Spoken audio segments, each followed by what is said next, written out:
Ko'chaga chiqishdan oldin soyabonlarni olishni unutmang. O'zgidromet 11-iyun kuni kuzatiladigan ob-havo ma'lumotlarini e'lon qildi. Unga ko'ra, Toshkent shahrida havo biroz bulutli, vaqti bilan o'zgaruvchan bo'ladi.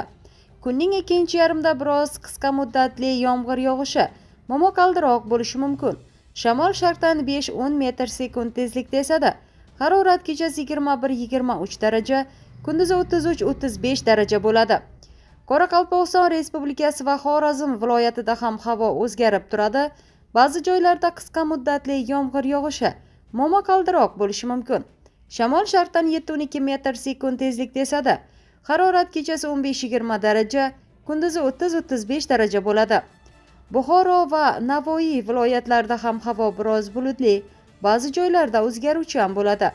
Yog'ingarchilik kutilmaydi. Shamol sharqdan 7-12 metr/sekund tezlikda esadi. Harorat kechasi 20-25 daraja, kunduzi 30-35 daraja bo'ladi. Toshkent, Sirdaryo, Jizzax va Samarqand viloyatlarida havo biroz bulutli, ba'zi joylarda o'zgaruvchan bo'ladi. Ba'zi joylarda qisqa muddatli yomg'ir yog'ishi, momaqaldiroq bo'lishi mumkin. Shamol sharqdan 7-12 metr/sekund tezlikda esadi. Harorat kechasi 20-25 daraja, kunduzi 30-35 daraja bo'ladi. Qashqadaryo va Surxondaryo viloyatlarida ham havo biroz bulutli, ba'zi joylarda o'zgaruvchan bo'ladi. Yog'ingarchilik kutilmaydi. Shamol sharqdan 7-12 metr/sekund tezlikda esadi. Harorat kechasi 20-25 daraja, kunduzi 32-37 daraja bo'ladi. Andijon, Namangan va Farg'ona viloyatlarida ham havo o'zgarib turadi. Ba'zi joylarda qisqa muddatli yomg'ir yog'ishi, momaqaldiroq bo'lishi mumkin. Shamol sharqdan 5-10 metr/sekund tezlikda esadi. Harorat kechasi 17-22 daraja, kunduzi 30-35 daraja bo'ladi.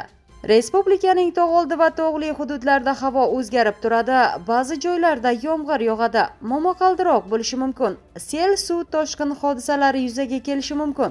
Shamol sharqdan 7-12 metr/sekund tezlikda esadi. Momaqaldiroq paytida 12-17 metr/sekundgacha kuchayishi mumkin. Harorat kechasi 10-15 daraja, kunduzi 20-25 daraja bo'ladi.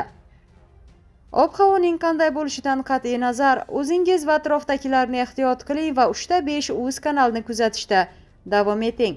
Barcha uchun muhim bo'lgan mavzudagi videoroliklarni tayyorlab, taqdim etib borishda davom etamiz.